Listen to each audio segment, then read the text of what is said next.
I used to think if I didn't write every single day, I wasn't a real writer. So I tracked streaks, set alarms, guilt tripped myself when I missed a day, and the irony? I barely wrote anything. Here's what changed. This video is about the lie we've been told about consistency and why the writers who actually finish things don't write every day. By the end, I'm going to show you what momentum actually looks like when life doesn't cooperate, and it's nothing like what you think.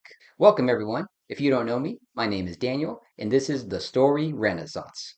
If you've ever felt like a fraud because you can't maintain a daily writing habit, this is for you. Because most of us are living in this constant state of low grade shame. We miss a day, then two, then a week, and suddenly we're not writers anymore. We're just people who used to write. The streak breaks, the identity crumbles, and we start over from zero, again and again, wondering why we can't just be disciplined like everybody else. But what if the problem isn't you? What if it's this whole idea of daily writing that's broken?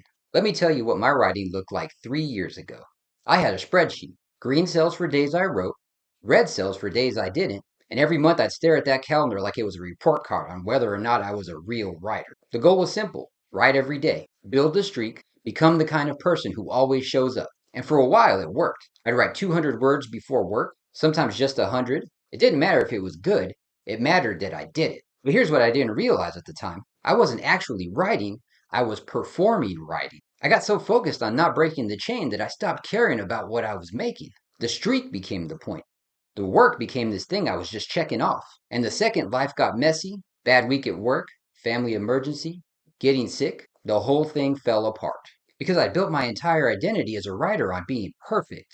And perfection doesn't survive real life. Which brings me to the real problem with this approach. Quick aside, if this is resonating, I run a community for writers called the Story Renaissance. It's a space to write together without the streak tracking or the guilt when life gets messy. The link's in the description below if you want to check it out. All right, back to it. Here's the thing about daily writing habits: they train you to think in extremes. You either wrote today or you didn't. You either kept the streak or you failed. And when you miss a day, it doesn't just feel like a small setback. It feels like proof that you're not serious, that you don't have what it takes. So you don't just miss one day, you miss a week. Because if you already broke the streak, what's the point of writing tomorrow? I call this the all or nothing spiral. And it's why so many writers are stuck in the endless cycles of starting over. I've been there. I've watched other writers go through it. You're either on the train or you're off the train. There's no middle ground. The irony? The people who actually finish books are off the train all the time. They just know how to get back on without making it mean something about who they are. So what do you do instead? What does it look like to write consistently without the daily pressure? So here's what I do now. I don't write every day. I write in waves. Some weeks I'm deep in the draft, writing every day. Sometimes multiple times a day, I'm in it. Other weeks, I don't write at all. I'm thinking, reading, living, letting the work sit and breathe. And I don't track streaks anymore. I track something different. Am I making progress over time? Did I finish more this year than last year?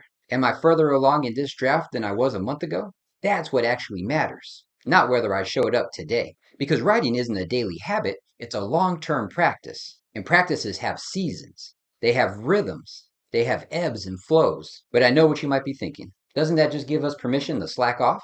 I think we cling to daily writing because it feels like the only way to prove we're serious. If we're not writing every day, what separates us from people who just talk about writing? I get it, I really do. But here's what I've learned: showing up doesn't always mean putting words on the page. Sometimes showing up means rereading what you wrote last week and realizing it's actually better than you thought.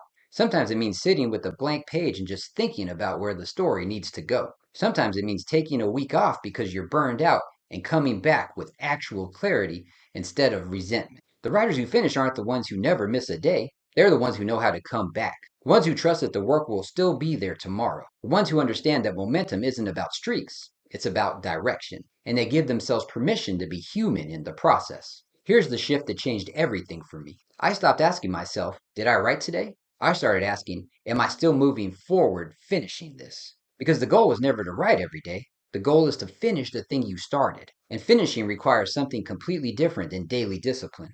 It requires endurance. It requires knowing when to push and when to rest. It requires letting go of perfection and trusting the process over months, not days. The writers I know who actually finish their work, they don't have perfect habits. They have momentum over time. They disappear for 2 weeks, then show up and write 5,000 words in 3 days. They take a month off, then come back and finish the draft in 6 weeks. They don't move in straight lines, but they move. And that's what actually counts. If you're tired of the cycle of starting and stopping, of breaking streaks and feeling like you have to start over from zero every time, I built something for that. It's called the Story Renaissance. It's a community for writers who want to stop chasing perfect habits and start actually finishing the work. We write together in live sessions. We talk about momentum over time, about coming back after you've been away, about staying with it when motivation runs out. And we keep each other moving, not through daily check ins or guilt, but through structure, presence, and just showing up when you can. No courses, no streak tracking, just a room where you're not doing this alone anymore. Click the link in the description or pinned comment below and start your 7-day free trial. I'd love to have you there. So here's what I want you to remember from this. You don't need to write every day to be a real writer. You need to finish things. And finishing requires a completely different relationship with time, with consistency, and with yourself. It's not about the streak, it's about the long game. Now that you understand this, the next video you need to watch is this one right here, because it builds directly on what we just talked about. I'll see you there.